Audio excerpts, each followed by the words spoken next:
या देवी सर्वभूतेषु विष्णुमायेति संस्थिता नमस्तस्यै नमस्तस्यै नमस्तस्यै नमो नमः।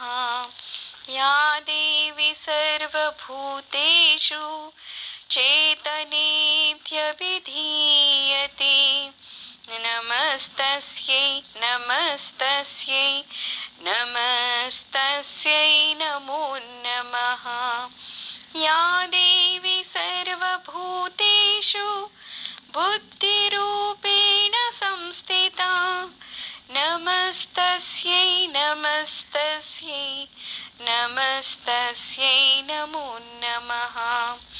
या देवी सर्वभूतेषु निद्रारूपेण संस्थिता नमस्तस्यै नमस्तस्यै नमस्तस्यै नमो नमः। या देवी सर्वभूतेषु क्षुधारूपेण संस्थिता नमस्तस्यै नमस्तस्यै नमस्तस्यै नमो नमः। या देवी सर्वभूतेषु छायारूपेण संस्थिता नमस्तस्यै नमस्तस्यै नमस्तस्यै नमो नमः।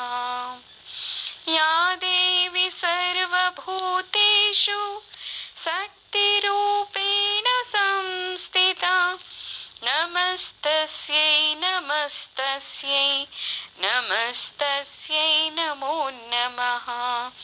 या देवी सर्वभूतेषु तृष्णारूपेण संस्थिता नमस्तस्यै नमस्तस्यै नमस्तस्यै नमो नमः। या देवी सर्वभूतेषु क्षान्तिरूपेण संस्थिता नमस्तस्यै नमस्तस्यै नमस्तस्यै नमो नमः। या देवी सर्वभूतेषु जातिरूपेण संस्थिता नमस्तस्यै नमस्तस्यै नमस्तस्यै नमो नमः। या देवी सर्वभूतेषु लज्जारूपेण संस्थिता नमस्तस्यै नमस्तस्यै नमस्तस्यै नमो नमः। या देवी सर्वभूतेषु शान्तिरूपेण संस्थिता नमस्तस्यै नमस्तस्यै नमस्तस्यै नमो नमः। या देवी सर्वभूतेषु श्रद्धारूपेण संस्थिता नमस्तस्यै नमस्तस्यै नमस्तस्यै नमो नमः। या देवी सर्वभूतेषु कान्तिरूपेण संस्थिता नमस्तस्यै नमस्तस्यै नमस्तस्यै नमो नमः।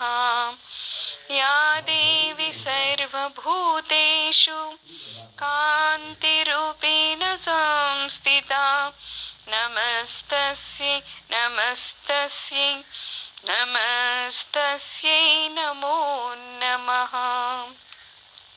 या देवी सर्वभूतेषु लक्ष्मीरूपेण संस्थिता नमस्तस्यै नमस्तस्यै नमस्तस्यै नमो नमः। या देवी सर्वभूतेषु वृत्तिरूपेण संस्थिता नमस्तस्यै नमस्तस्यै नमस्तस्यै नमो नमः।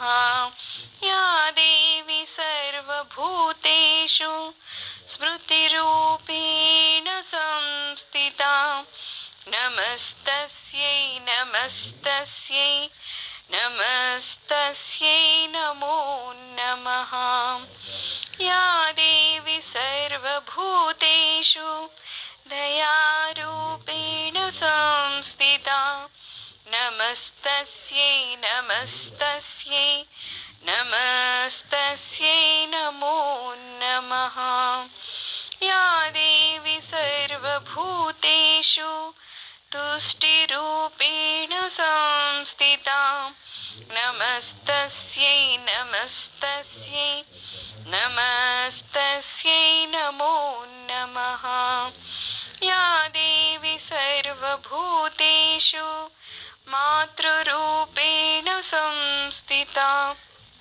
నమస్తస్యై నమస్తస్యై నమస్తస్యై నమో నమః యా దేవి సర్వభూతేషు భ్రాంతిరూపేణ సంస్థితా నమస్తస్యై నమస్తస్యై నమస్తస్యై నమో నమః సర్వభూతాల యందు విష్ణుమాయ అను పేర నిలిచియుండు దేవికి అనేక సార్లు నమస్కారాలు. అంతేకాకుండా సర్వభూతములందును చేతన అంటే తెలివి స్వరూపమై, బుద్ధి స్వరూపమై, నిద్ర స్వరూపమై, క్షుధ అంటే ఆకలి స్వరూపమై, ఛాయ అంటే ప్రతిబింబ స్వరూపమై, శక్తి స్వరూపమై, తృష్ణ అంటే దప్పిక స్వరూపమై, శాంతి అంటే ఓర్పు స్వరూపమై, జాతి స్వరూపమై, లజ్జ అంటే వినమ్రత స్వరూపమై, శాంతి స్వరూపమై, శ్రద్ధ అంటే ఆసక్తి ఆ స్వరూపమై, కాంతి అంటే అందము స్వరూపమై, లక్ష్మి అంటే భాగ్యము ఆ స్వరూపమై, వృత్తి స్వరూపమై, స్మృతి అంటే జ్ఞప్తి దయా స్వరూపమై, తుష్టి అంటే తృప్తి స్వరూపమై, మాతృస్వరూపమై, భ్రాంతి స్వరూపమై ఉండు దేవికి పలుమార్లు భక్తితో విశ్వాసంతో నమస్కారాలు తెలియజేసుకుంటున్నాను. సర్వం శ్రీమాతృ చరణారవిందార్పణమస్తు.